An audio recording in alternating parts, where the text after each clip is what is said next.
जय भीम, जय भारत, जय संविधान, नमो बुद्धाय। मैं Rohit Chauhan, singer anchor, Ambedkar nation को शुभकामनाएं देता हूं कि अंबेडकर नेशन ने बहुजन मूल निवासी, वंचित और महिलाओं की आवाज उठाने का बीड़ा उठाया है। मोमबत्ती जला करके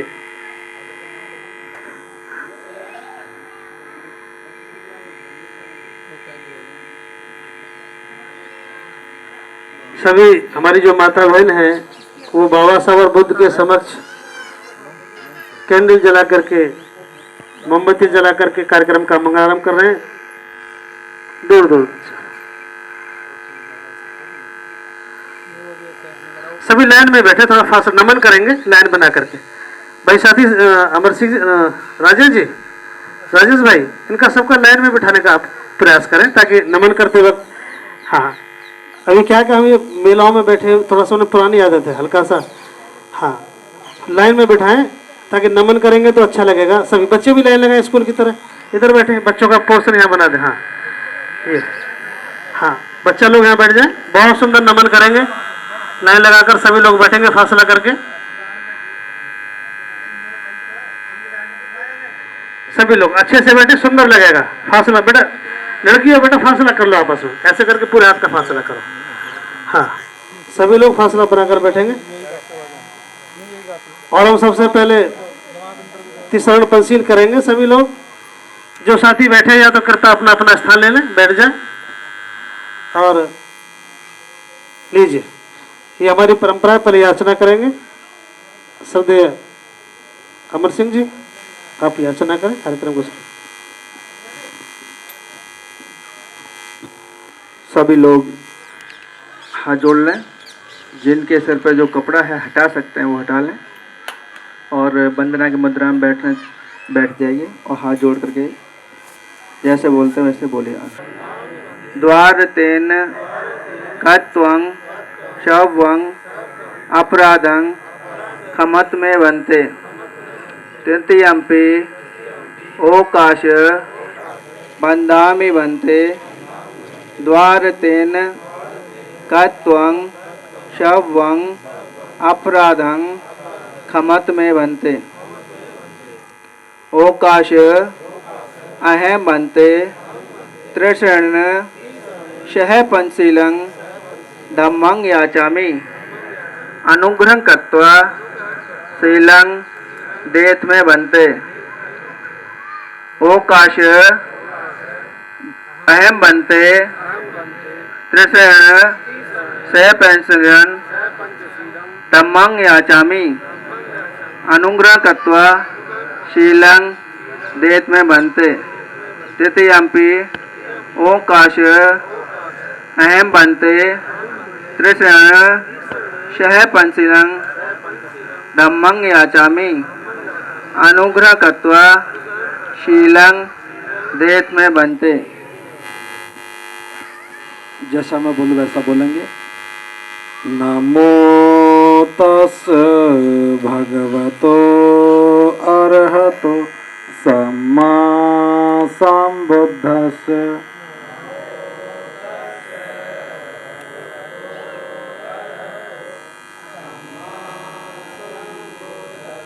दोबारा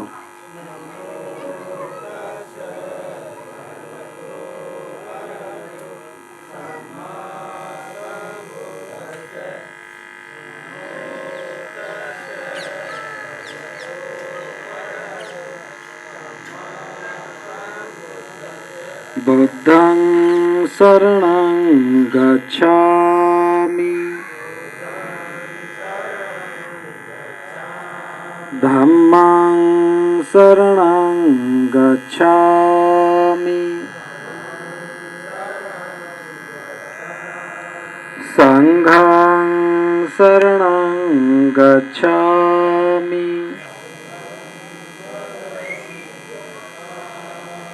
द्वितीयम्पि बुद्धं शरणं गच्छामि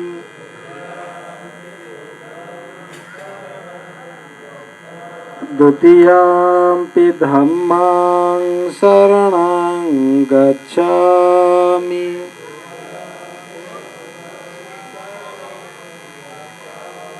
द्वितीयम्पि संघं शरणं गच्छामि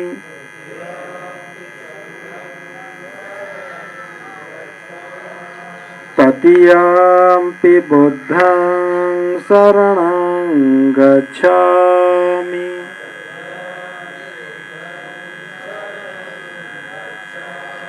तृतीयम्पि धम्मं शरणं गच्छामि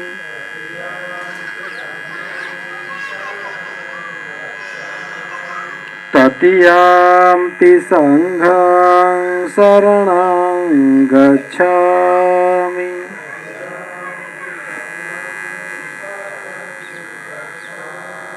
शरणगमन संपूर्ण पाणातिपाता वेरमणि सिक्खापदं समादियामि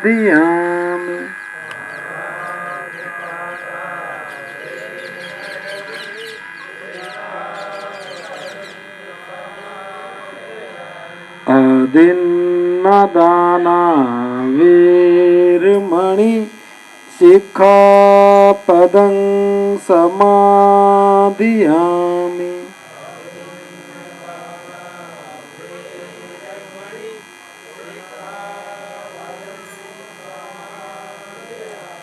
कामेषु मिच्छाचारा वेरमणि सिक्खापदं समादियामि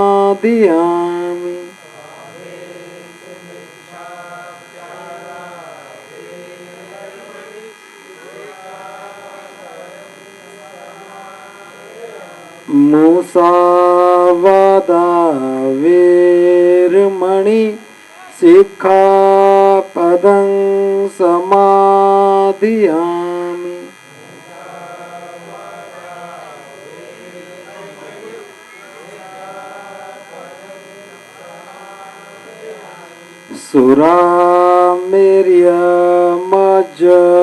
सुरामेर्यमज्जपमादठाना वेरमणि सिक्खापदं समादियामि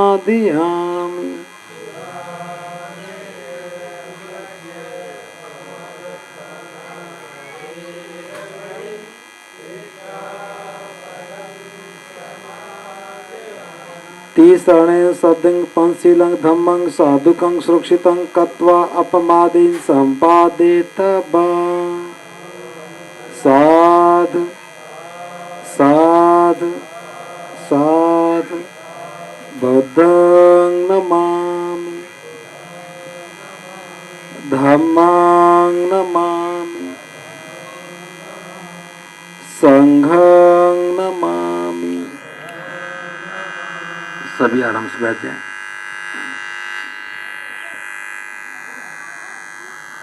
प्रबुद्ध उपासक उपासिकाओं, आज पहली बार आपके गांव में आने का अवसर मिला। सभी शांत बैठ जाएं, इससे आवाज सब ठीक करना।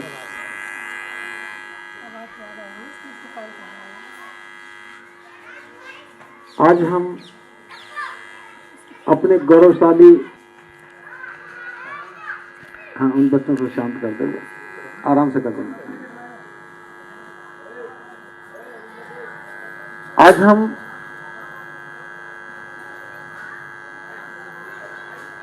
इस गौरवशाली परंपरा को भूल चुके हैं। नित्य सांझ हो गई है, फिर भी थोड़े शब्दों में बात करके इस महत्वपूर्ण विषय पर मैं चर्चा करना चाहूंगा। अभी जो आपने याचना की और मैंने पाली भाषा में आपको बताया, संभवतः आप समझ नहीं पाए होंगे क्योंकि पाली भाषा है। और बुद्ध के धर्म की सबसे पहली बात यही है कि जो बात हम करें वो हमारी समझ में आना चाहिए। अगर समझ में नहीं आता तो उसका कोई अर्थ नहीं है, वो एक कर्मकांड बन के रह जाती है।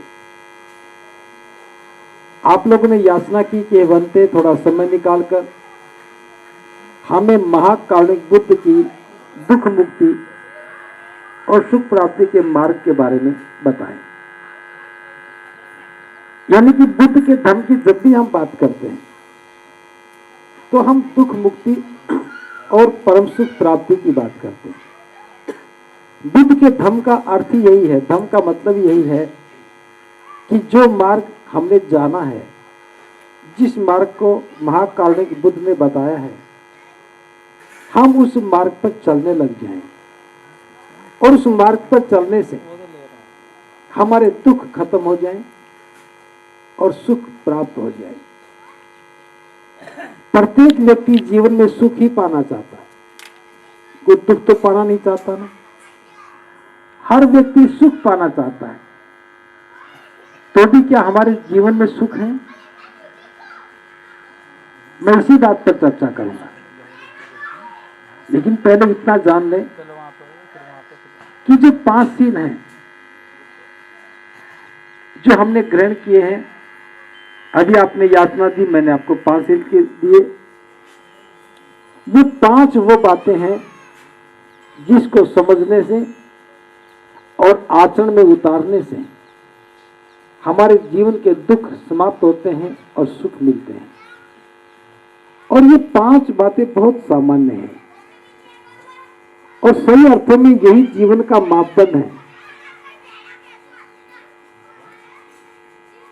कोई व्यक्ति पूछे कि यहां बैठे लोगों में से कौन सबसे अच्छा है, कौन श्रेष्ठ है, आप कैसे बता पाओगे? बिना मापदंड के हम नहीं बता पाएंगे कि कौन व्यक्ति श्रेष्ठ है, कौन व्यक्ति श्रेष्ठ नहीं है। अरे बच्चों थोड़ा शांत हो जाओ भाई। चोटिंग किया तो वो भी आपको चोट मारेगा। आपने कष्ट दिया तो कष्ट ही लौट करके आया, और याद रखना ज्यादा मात्रा में लौट के आता है। आपने एक डंडा मारा तो हो सकता है आपको 4 लगे, आपने एक थप्पड़ मारा तो हो सकता है कि आपको 5 लगे। तो पहला सूत्र है, पहला सील है, पहला मापदंड है कि हम प्राणी हिंसा से बचें। जो व्यक्ति प्राणी हिंसा से बचता है वही सुखी रहता है, जो प्राणी हिंसा करता है वो दुखी रहता है। दूसरा मापदंड है, मैं दूसरे की वस्तु की चोरी नहीं करूंगा, ऐसी शिक्षा नहीं करता। चोरी नहीं करूंगा। जो चोरी करता है वो कभी सुखी नहीं रहता। चोरी करने वाला प्रतिपल दुखी रहता है। वो डरता है कि मैंने चोरी की, मेरी चोरी पकड़ी जाएगी, मुझे सजा मिलेगी। चोरी करने वाला व्यक्ति सुखी नहीं होता, और ईमानदार व्यक्ति सुखी रहता है। वो निर्भय रहता है, निडर रहता है, और जानता है कि वो चोर नहीं है, ईमानदार है। आप सोच रहे होंगे यहाँ तो जो बेईमान है वो सुखी किससे? यहाँ तो जो चोरी करते हैं उनके मकान बड़े बड़े होते हैं, जो चोरी करते हैं उनकी गाड़ियां बड़ी बड़ी होती हैं।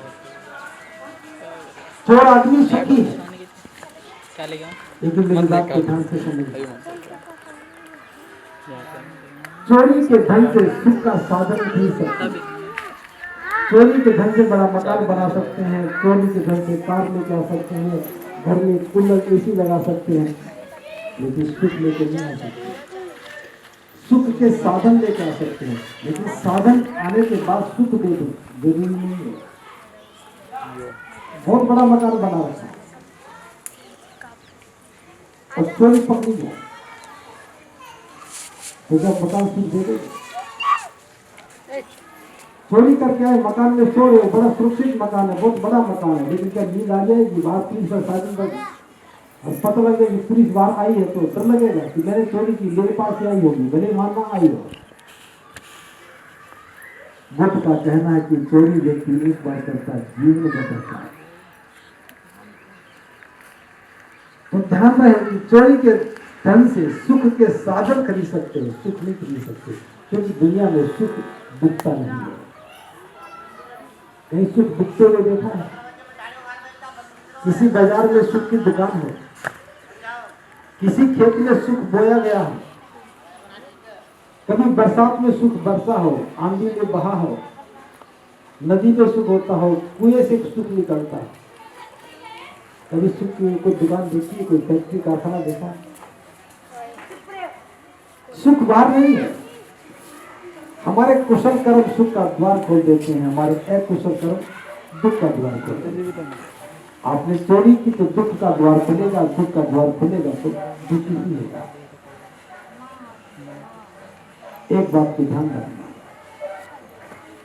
इस उदाहरण से समझने की कोशिश करें। एक व्यक्ति 1000 बार ईमानदार रहता है, 1000 बार उसने ईमानदारी का परिचय दिया, सभी लोग उसे ईमानदार कहते हैं, ये व्यक्ति बड़ा ईमानदार है। और एक बार चोरी कर ले तो क्या बन जाएगा? तो ईमानदारी कितनी बार की? 1000 बार। और चोरी एक बार। और चोरी का सामान लौटा भी दे, गलती मान ली कि मैंने गलती की, चोरी का सामान वापस दे और फिर ईमानदार हो जाए तो लोग उसे क्या कहेंगे? चोर या ईमानदार? लोग कहेंगे वो आदमी है ना, वो चोर है, बड़ा ईमानदार है। वो चोर है लेकिन बड़ा ईमानदार है। चोरी एक बार की है, जीवन भर ईमानदार रहा, फिर भी वो चोर कहलाता है, क्योंकि अकुशल कर्मों के बाद छूटते नहीं। इसलिए जो ईमानदार रहता है वो सुखी रहता है, और जो चोरी करता है वो जीवन भर दुखी रहता है। ये दूसरा माध्यम है। तीसरा माध्यम है कामेषु मिथ्याचारा वे मणि शिक्षा पद समाधि, यानी मैं काम वासना से दूर रहने की शिक्षा ग्रहण करता हूँ। बुद्ध के धर्म में चरित्र का बहुत बड़ा महत्व है। जो व्यक्ति चरित्रवान है उसी का ही सम्मान होता है, जिसका चरित्र गिर गया उसका सम्मान गिर गया। जो व्यक्ति दुराचारी है, व्याभिचारी है, क्या उसे कोई सम्मान देगा? चरित्रहीन व्यक्ति को क्या कोई मित्र बनाता है? चरित्रहीन व्यक्ति को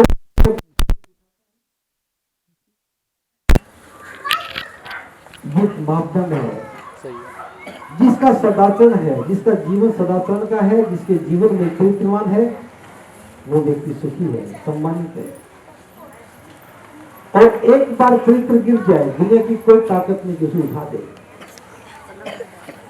आप सारी पूंजी लेकर के बाजार में चले जाएंगे, मेरा सारा धन ले लो, सारी संपत्ति ले लो, मेरे सारे खेत ले लो, बस मेरा चरित्र लौटा दो।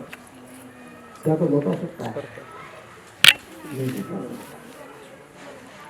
इसलिए जीवन में श्रेष्ठ बनना है, बने रहना है तो चरित्रवान बनना होगा।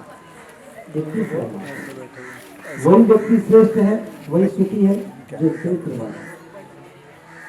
तीसरा व्यक्ति, चौथा मापदंड, मैं चुगली नहीं करूंगा, झूठ नहीं बोलूंगा, निंदा नहीं करूंगा, ऐसी शिक्षा ग्रहण करता है। अगर आप झूठ बोलते हैं, चुगली करते हैं, निंदा करते हैं, तो याद रखना आप भी निंदा के पात्र बनेंगे। अगर आप किसी की चुगली और निंदा करते हैं तो आपकी भी चुगली निंदा ही होने लगेगी। आप किसी की बुराई करते हैं तो आपकी बुराई होने लगेगी, और जिसकी बुराई होती है, चुगलियां होती है, निंदा होती है, वो निंदा का एक पात्र बनता है। वो कहते हैं मनुष्यों पर निंदा से बचो। जो व्यक्ति दूसरे की निंदा करता है वो निंदा का ही पात्र बन जाता है। इसलिए चौथा चीज बहुत महत्वपूर्ण है। लेकिन हम लोग चुगलियों में बड़े पारंगत हैं। जब भी मौका मिलता है हम बुराइयां करने लग जाते हैं, और बुराइयां करते हैं, बुराई करने में बड़ा आनंद आता है, बुराई सुनने में भी आनंद आता है। लेकिन जब हम आनंद लेते हैं उसके बाद झगड़े शुरू हो जाते हैं। इसलिए पर निंदा से बचो। महिलाएं बहुत ज्यादा बुराइयां करती, चुगलियां बहुत करती, पारंगत हो। पुरुष भी कम नहीं है। नशा करने वाले व्यक्ति कभी सुखी नहीं रह सकते। और नशा करने के बाद क्या समस्याएं आती हैं आप सब लोग जानते होंगे। आपके घर में आसपास में कोई कोई तो पीता होगा, और देखने का जो अनुभव है मेरे बताने के अनुभव से कहीं ज्यादा अच्छा होगा। जो पीता है, रोज शराब पीता है, उसके घर में कभी शांति नहीं मिलती। जो व्यक्ति घर में आएगा तो झगड़ा होने की पूरी संभावना रहती है। बुद्ध कहते हैं जहां मदिरा सम्मान पाती है, जहां मदिरा शराब सम्मान पाती है, वहां दुर्भिक्ष पड़ता है। दुर्भिक्ष का मतलब अकाल पड़ता है। जहां मदिरा सम्मान पाती है वहां दुर्भिक्ष पड़ते हैं, औषधियां निष्फल हो जाती हैं, कलह के बादल मंडराते हैं। जो मनुष्य मदिरा से सदा बच के रहना, यह है मूर्ख लोगों का स्वर्ग है। यह है पाप और अनाचार की जमीन है। दोबारा से इसका अर्थ समझा रहा हूं। जहां शराब का सत्कार होता है वहां अकाल पड़ती है, क्योंकि शराबी के घर में धन नहीं होता। औषधियां निष्फल हो जाती हैं। रोज शराब पीने वाले व्यक्ति के फेफड़े, गुर्दे, लीवर खराब हो जाते हैं, बीमार रहने लगता है। डॉक्टर के पास जाएंगे तो डॉक्टर भी कहेगा मेरे पास कोई इलाज नहीं है। दुख कहते हैं औषधियां निष्फल हो जाती है, कोई दवा काम नहीं करती। कलह के बाद में लगा, जैसे बरसात में बादल देख के आप कहते हैं कि बरसात आने वाली है, ऐसे पड़ोसी भी कहेंगे पी के आया है, झगड़ा होने वाला है। बुद्ध कहते हैं कलह के बादल मंडराते हैं। ये मनुष्य मदिरा से सदा बचते रहे, यह मूर्खों का स्वर्ग है। शराब पीने के बाद आदमी सोचता है कि स्वर्ग की सर है, लेकिन मूर्खता है। यह पाप और अनाचार की जननी है। जिस घर का मुखिया शराब पी के घर में आएगा उस घर में कभी सुख शांति नहीं आएगी। शराब पी करके घर में जो घर का मुखिया आता है तो उसी के बच्चे उसकी बात नहीं मानते, उसे बच के रहते हैं, दूर रहते हैं। बच्चे गैर अनुशासित हो जाते हैं, कोई किसी की सुनता नहीं और बच्चों का जीवन बिगड़ जाता है, पढ़ाई छूट जाती है और ऐसा परिवार बर्बाद हो जाता है। जिस घर में 4 लोग बैठ के शराब पीने लग जाएं, उस घर की इज्जत महफूज नहीं रहती। जिसके घर में शराब का प्रवेश हो गया उसका विनाश निश्चित है। जिसके घर में शराब आ गई उसका विनाश होना ही होना है।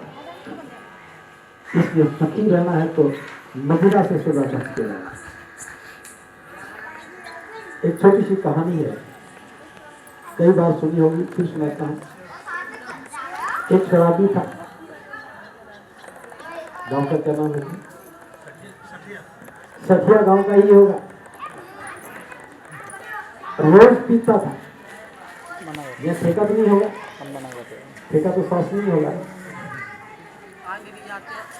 एक दिन पी ली उसने, पीने के बाद थोड़ा नशा कम हुआ, उसने सोचा कि और पी लो। ठेके पर गया, पैसा दिया और बोतल ली। मैं बोतल ठीक से पकड़ नहीं पाया, उसके हाथ कांप रहे थे। बोतल को खिड़की से निकालने लगा तो उसके हाथ छिल गया और बोतल का लेबल फट गया। उस शराबी ने अपने हाथ को देखा, बोतल के फटे हुए लेबल को देखा और ठेकेदार से कहा, हे ठेकेदार, कोई बात नहीं, जब तक करोगे एकदम खत्म कर। उसने अपने हाथ को देखा, ठेकेदार से कहा, हे ठेकेदार देख, मेरा हाथ छिल गया है, बोतल का लेबल भी फट गया, मेरी एक सलाह मान। तूने खिड़की बहुत छोटी बना रखी है, इसे बड़ा बना ले ताकि बोतल आराम से आ जाए। इन 5 बातों को मान लो। प्राणी हिंसा मत करो, चोरी मत करो, दुराचार मत करो, झूठ मत बोलो, चुगली मत करो और शराब मत पियो। बस ये 5 बातें समझ में आ जाए तो घर में सुख ही सुख आएगा, क्योंकि सुख का द्वार खुल जाता है। हमारे पास ही है, सुख भी हमारे पास है, दुख भी हमारे पास है। हमें जो चाहिए वो मिलेगा। बुद्ध ने कहा है कि जो व्यक्ति जैसा सोचता वैसा बन जाता है। हम जो बने, आप अच्छे बने तो आपने निश्चित रूप से अच्छा सोचा है, आप बुरे बने हैं तो निश्चित रूप से आपने बुरा सोचा है। जैसा हम सोचेंगे वैसा ही बनेंगे, जो हम चाहेंगे वही मिलेगा, हम चाहेंगे वही मिलेगा। इस बात को समझिए। क्यों मिलेगा? क्योंकि हमने चाहा है, आपके जीवन में सुख है तो निश्चित रूप से आपकी चाहत सुख की रही होगी, और आपके जीवन में दुख है तो निश्चित रूप से आपकी चाहत दुख की रही होगी। अगर आपके जीवन में दुख है तो मेरी बात पर गौर करना, आप दुख चाहते हैं इसलिए दुख रुका हुआ है। आप गरीबी चाहते हैं इसलिए गरीबी ठहरी हुई है। आप गरीबी से प्रेम करते हैं इसलिए गरीबी जाती नहीं है। आप बीमारी से प्रेम करते हैं, बीमारी की जाति में वही रहती है। आप कहेंगे भला कौन आदमी होगा जो दुख को चाहता होगा? सबकी चाहत तो सुख की है, लेकिन दुख आया क्यों? बुद्ध की बात गलत नहीं हो सकती। हमने दुख को चाहा तो दुख आया होगा, सुख चाहा तो सुख आएगा। आप चाहते हो घर में सुख रहे, कभी झगड़ा ना हो, तो क्या झगड़ा हो सकता है? आप चाहते कि झगड़ा ना हो, तो क्या झगड़ा हो सकता है? सास बहू रोज झगड़े, फिर कहीं मेरे घर में तनाव रहता, कलह रहता, सुख तो है ही नहीं। एक आदमी फैसला कर ले कि मुझे नहीं लड़ना, दूसरा लड़ सकता है क्या? थोड़ा सा समझने की बात है। बुद्ध कहते हैं कि जो चाहते हो वो मिलता है, और ये हमारी इच्छा पर निर्भर करता, हमारे मन पर निर्भर करता। जो व्यक्ति मन को नियंत्रित कर लेता, मन को कंट्रोल कर लेता, उसी ने कहा कि चट्टान ना टूटती, ना फूटती, ना गलती, ना पिघलती। बुद्ध कहते हैं ये सही नहीं है।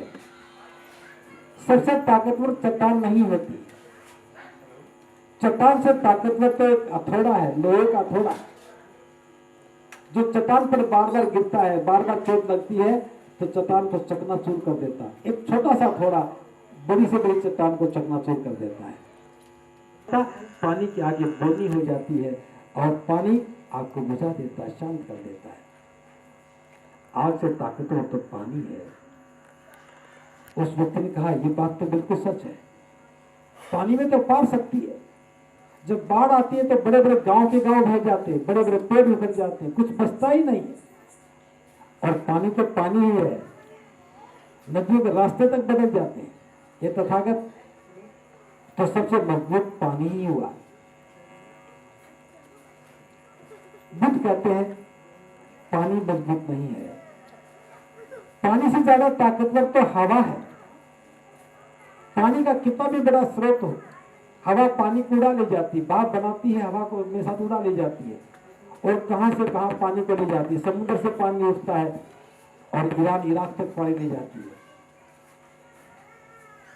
तो पानी से ताकतवर तो हवा है, जो पानी को बहा ले जाती है। हवा बादलों को बहा ले जाती है। उस व्यक्ति ने कहा तथागत तो क्या हवा सबसे ताकतवर है? ऐसा माने? बुद्ध कहते नहीं, हवा से भी ताकतवर हमारा मन है, जो हवाओं के रुख भी बदल देता है। हवाओं से ज्यादा ताकतवर, हवा से ज्यादा ताकतवर हमारा मन है, जो हवाओं के रुख भी बदल देता है। आदमी के मन की ताकत सबसे ज्यादा बड़ी है। चट्टान से ज्यादा हथौड़े की ताकत है, लोहे से ज्यादा आग की ताकत है, आग से ज्यादा पानी की है, पानी से ज्यादा हवा की है, और हवा से ज्यादा ताकत मन की है। इसलिए खुद का कहना है, मन को निर्मल करो, मन की साधना करो, मन को साफ करो। मन जितना निर्मल है जीवन सुखी है। और मन में विकार है, मन में बुरे विचार हैं, मन गलत है, मन गंदा है, तो सुख नहीं मिलेगा, दुख ही दुख आएगा। मन साफ है तो सुख आएगा, मन बुरा है तो सुख आएगा। फैसला आपको करना है। 5 बातें मानने से मन भी निर्मल है, मन भी साफ रहता है, और 5 बातों को नहीं मानने से मन बुरा हो जाता है। अगर इतनी सी बात समझ में आ जाए तो मैं समझूंगा कि मेरा आना भी सार्थक हुआ। और अगर आपने इस बात पर अमल किया, आचरण में उतारा, इससे कुछ सीखा, तो निश्चित रूप से आपका जीवन रूपांतरित होगा, जीवन बदलेगा, और जीवन में अपार सुख ही सुख मिलेगी। इसके लिए किसी के पीछे भागने की आवश्यकता नहीं है। बस जैसा जैसा महाकाल बुद्ध ने कहा है उसको ध्यान से सुनते जाएं, जो जो अच्छा लगे उसको आचरण में उतारते चले जाएं। इसी से कल्याण होना है। जिसने सुना, ठीक से सुना, वो ठीक समझेगा, जो ठीक समझेगा वही ठीक करेगा, जो ठीक करेगा उसी को सुख मिलेगा। मैं ठीक करूंगा तो मुझे सुख मिलेगा, मैं बुरा करूंगा मुझे दुख मिलेगा। आप ठीक सोचेंगे तो आपको सुख मिलेगा, आप गलत सोचेंगे तो आपको दुख मिलेगा। ये फैसला आपको करना है। जब हमारी इच्छा शक्ति, हमारा मन हवाओं के रुख भी बदल देता है तो क्या हमारा जीवन नहीं बदल सकता? इसलिए जो लोग गरीबी से प्यार करते हैं उनके घर से गरीबी जाती नहीं है। एक बार गरीबी से प्यार की बजाय दुत्कार करना शुरू करो, गरीबी को दुत्कारना शुरू करो। मेरे घर में गरीबी नहीं रहनी चाहिए, ये निश्चय कर लो। गरीबी में जाने वाले रास्ते बंद कर दो। आप इसी जेल में समृद्धि का मार्ग देखेंगे, जीवन को बहुत सुंदर देखेंगे। मैं नहीं कहता कि अमीर बन जाएंगे, लेकिन गरीब नहीं रहेंगे, ये बात पूर्ण के सच है। आप चाहते हो मेरे घर में कलह ना हो, फैसला करो कि मैं किसी झगड़ूंगा नहीं, लड़ूंगा नहीं, ये फैसला आप करेंगे, आपके घर में सुख शांति सोचा में बन जाएगी। आप नकारो कि मैं छोटे बड़े में भेद नहीं करूंगा, समानता का व्यवहार करूंगा, महिला पुरुषों में कोई भेद नहीं करूंगा। आप समानता और सम्मान के हकदार बन जाओगे। आपकी इच्छा शक्ति होना चाहिए, मैं महिलाओं को सम्मान करूंगा, आप सम्मान के पात्र बन जाओगे। लेकिन हम लोग बात तो बड़ी बड़ी करते हैं और करते नहीं। बातें आप इनसे ज्यादा भी जानते होंगे। ये बात ज्यादा महत्वपूर्ण नहीं है कि हम कितनी बात जानते हैं, महत्वपूर्ण इतना इस बात का है, महत्व इस बात का है कि हम कितनी बातों को जीवन में उतार पाते हैं। भले थोड़ी बात जानो, बस उन बातों को आचरण में उतारो। ऐसा करने से आप सबका कल्याण होगा। बस ज़्यादा बात न करते हुए आपका खाने का भी समय हो रहा है, रात हो गई है। मैं अपनी बात को विराम देते हुए इतना कहना चाहता हूँ, बुद्ध का धर्म सबसे सुंदर है। किसी की बुराई करनी नहीं, किसी की आलोचना करनी नहीं, किसी को बुरा कहना नहीं, अपना जीवन संवारना है और अपना जीवन संवारते चले जाओ। जैसे जमींदार जो बोना चाहता है उसके बारे में सोचता है, जमीन तैयार करता है, फिर जो चाहता है वही बोता है, वही उगता है, खरपतवार काटता रहता है, खाद पानी देता रहता है, रखवाली करता रहता है, उसी की फसल काटता है। जमींदार किसकी फसल काटता है? जो बोता है। और बोता क्या है? जो सोचता है। बोने से लेकर के काटने तक खेत की रखवाली भी करता है, खरपतवार भी निकालता है। ठीक इसी तरह से जैसा आपको जीवन बनाना वैसा सोचना पड़ेगा, जैसा सोचा है वैसा करना पड़ेगा। और करते करते बुरे विचार ना आ जाए, रास्ते से भटक ना जाए, खरपतवार को निकालना है। एक भी बुरा विचार आए बाहर निकालते चले जाओ, अपने खेत की रखवाली करते चले जाओ, आप वही फसल काटोगे जो आपको बोई है। इसी का नाम कर्म है। हम जो करते हैं परिणाम उसी का आना है। तो बुद्ध से ज़्यादा अच्छा कोई जमींदार नहीं हो सकता, बुद्ध से बड़ा कोई खेत का संभालने वाला नहीं हो सकता। बस इतनी सी बात समझ में आ जाए तो आपका जीवन सुखी हो जाएगा। इन्हीं शब्दों के साथ मैं अपनी बात को विराम देता हूँ। सभी बोलेंगे साधु साधु साधु। और हम सबको सत्ता कर देते हैं। सत्य सत्ता सुखी होंतु सद्य होंतु सुखी सद्य भद्राणि पश्यन्तु मा किंचित् दुःखमागम सद्य सत्ता सुखी होंतु सद्य होंतु सुखी सद्य भद्राणि पश्यन्तु मा किंचित् दुःखमागम सद्य सत्ता सुखी होंतु सद्य होंतु सुखी सद्य भद्राणि पश्यन्तु मा किंचित् दुःखमागम। साधु साधु साधु। दुनिया के सभी प्राणी सुखी हैं, सभी का कल्याण हो, सभी को कल्याण का मार्ग मिले, किसी को कोई दुख न हो। दुनिया के सभी प्राणी सुखी हैं, सभी का कल्याण हो, सभी को कल्याण का मार्ग मिले, किसी को कोई दुख न हो।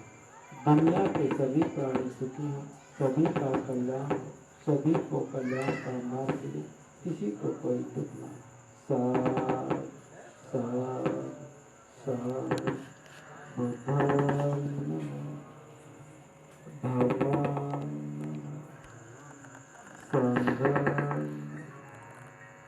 सबका नमः। बस 2 मिनट हम आपकी लेंगे। मंत्री जी ने बहुत सुंदर देशना दी, एक बार ठीक से पुनः बोलेंगे साधु साधु। देखिए हमारे सज्जनों, संजय बंदी जी आप सबके प्रेम की वजह से यहाँ तक चल कर आए। हमें छोटा सा निमंत्रण आपको देना चाहते हैं। अब हमारे पास बाबा साहब अम्बेडकर का दिया हुआ मार्ग है, हमें अब कहीं दूसरी जगह जाने की जरूरत नहीं है। संजय बंदी जी हमारे बीच में है। घोरना अलीगढ़ के पास, अलीगढ़ से निकलते तो एटा चुंगी से आगे उधर कुल्लू की तरफ आते, वहाँ एक जगह है घोरना, वहाँ हमारा बुद्ध विहार बन गया है। और बुद्ध विहार ठीक उसी तरह है जैसे अन्य समाज धर्म के लोगों की अपनी धार्मिक जगह होती है।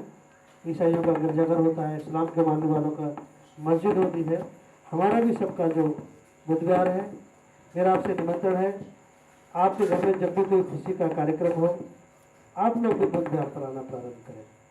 घर में कोई मंगल समाचार हो, बच्चों का नाम हो, विवाह शादी हो, घर में दुल्हन बहू बेटे की शादी हो, या फिर आप कार ट्रैक्टर जो चीज़ भी आप अच्छे, जब भी खुशी का अवसर हो, आप ठीक उसी तरह बुद्ध विहार पर जाएं जैसे अब तक कहीं गलती से दूसरी जगह जाते रहे।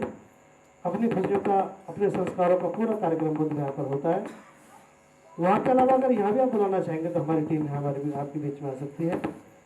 ये तो आपका धार्मिक हम आमंत्रण देते हैं। जब भी घर में कोई खुशी का माहौल हो, आप बुद्ध विहार पर आएँ और यहाँ मंगल कामनाएं कराएं।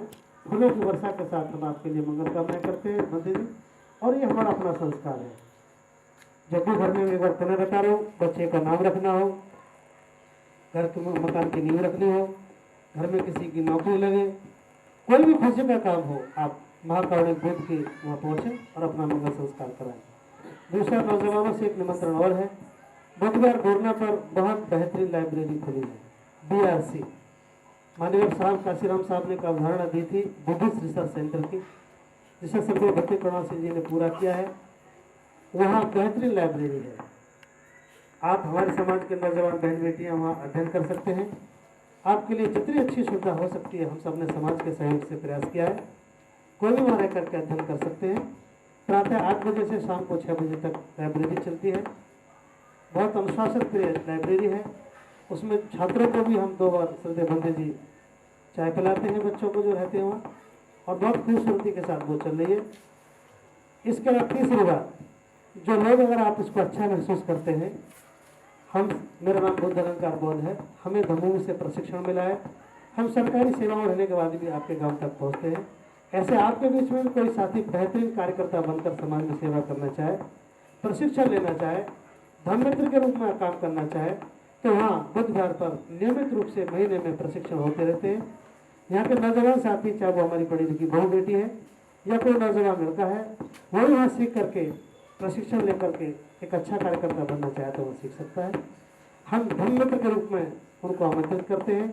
उदाहरण के लिए जैसे मैं यहाँ 1 सेकंड के लिए भाई अमर सिंह जी, भाई गौतम जी, राजेश कुमार जी, आदरणीय रामजीत जी, ये यहाँ के स्थानीय कार्यकर्ता हैं, ये धर्ममित्र हैं। और भी काफी साथी बैठे, मैं तो उदाहरण के लिए बुलाया है। ये ठीक उसी तरह समाज में भक्त जी के जाने से पहले पहुंचते हैं। कस्तूरबा जी, आप ये ऐसे भी हमारे साथी बैठे हैं, ये वही काम करते हैं, समाज में पहले जाते हैं और घर घर जो भी कुछ सेवा करने का मौका मिलता है, ये सब पहुंचते हैं। आप लोग भी उनकी तरह तैयार होना चाहें तो हम आपको प्रशिक्षण दे सकते हैं। इनके लिए बोलेंगे आप साधु बैठिए। हमारे बीच में एक अत्यंत अच्छी खुशखबरी आपको सुना रहा हूँ। जैसे हमारी ये बहन बेटियाँ बैठी हैं, ये वही काम करती हैं जो अब तक इनको मिला है। नई सीख देने के लिए हमारे बीच में हमारे आप हैं भाई वनिया जी, दाई पर बैठे हैं। आप MA इकोनॉमिक्स से हैं और बहुत अच्छी पढ़ी लिखी हैं, हरियाणा की मूल रूप से रहने वाली है, और आज वो अनागरिक के रूप में ये श्वेत वस्त्रों में है, एक लर्निंग प्रोसेस में हमारे बीच में है। आप कहीं भी जैसे हमारी महिला हैं, वो बुद्ध विहार पर आकर के शिक्षण ले सकती हैं, पढ़ सकती हैं, सीख सकती हैं। या अपने गांव में भी आप बुलाना चाहें कि हमें क्या सीखना है, तो आप हमें आमंत्रण दे करके, निमंत्रण दे करके अपने बुला सकते हैं। वो भी यहाँ पूरी शिक्षा देते हैं। तो कुल मिलाकर के एक बड़े पैमाने पर ये धम्मों की तैयारी चल रही है। आपसे मेरा निवेदन है कि आप एक दफ़ा आपने निमंत्रण दिया था, सत्य भट्टी जी आपके बीच में आ गए। हम धम्मों की तरफ से आपको निमंत्रण देते हैं। धर्मशाला बुद्ध विहार अलीगढ़ भोपाल में है, जो हमारा सभी लोगों का धार्मिक स्थल है। हम हजारों साल से बौद्ध हैं। जैसे ईसाइयों के पास अपना गिरजाघर है, मुसलमानों के पास अपना मस्जिद है, हमारे पास भी अलीगढ़ में बहुत सम्मानजनक बुद्ध विहार है। आप आएंगे, हमें बहुत खुशी होगी। वो बुद्ध विहार आपका धार्मिक स्थल है। आप कभी भी घूमने आ सकते हैं, अपने रिश्तेदारों को दिखाने ला सकते हैं, अपनी खुशियों को साझा करने आ सकते हैं, किसी बच्चे का संस्कार कराने आ सकते हैं, बहुत बेटियों को वहाँ ला सकते हैं। हमें बहुत अच्छा लगेगा। मैं समझता हूँ अगर आप हमारा निमंत्रण स्वीकार करेंगे तो जरूर बुद्ध विहार पर आएंगे। ये हमारा आमंत्रण है। आप लोगों ने श्रद्धेय भट्टी जी को बुलाया, आपको बहुत बहुत मंगल कामनाएं। कार्यक्रम के बाद में जो साथी हमारा धम्मित के रूप में बनना चाहें वो हमें नाम नोट करा सकते हैं। हम महीने में 1-2 प्रशिक्षण लगाते हैं, फिर हम आपको बुलाते हैं। निःशुल्क प्रशिक्षण है, ठहरने की उचित व्यवस्था है। ये हमारा कार्यक्रम है। तो आप लोगों ने हमें आने का अवसर दिया, बहुत बहुत साधुवाद। अब मेरा अनुरोध है, कार्यक्रम संपन्न हुआ। यहाँ फूल रखे हुए हैं, ये हमारी बौद्धों की परंपरा है। जहाँ भिक्षु होते हैं, बाबा साहब अम्बेडकर का चित्र होता है, बुद्ध का चित्र होता है। हम वहाँ पुष्प अर्पित करने के बाद वहाँ से विदा होते हैं। आप पुष्प अर्पित कर सकते हैं। संगदान की भी परंपरा है। श्रद्धा से आप जो भी संगदान करना चाहें आप संगदान भी कर सकते हैं, लेकिन फूल जरूर चढ़ा कर जाइए। तो मेरा निवेदन है, कार्यक्रम संपन्न हुआ। आप लोग खड़े होंगे यहाँ से लाइन से ही। पहले महिला आ जाएंगी तो अच्छी बात है, या पुरुष। आप पहले आप ही खड़े हो। आप पुष्प अर्पित करते हुए पीछे से सभी लोग चले और सभी लोग क्रमबद्ध तरीके से हाँ नमन करके पुष्प अर्पित करते चले। ये हमारी बौद्धों की परंपरा। अंबेडकर नेशन चैनल आर्थिक समस्या से गुजर रहा है।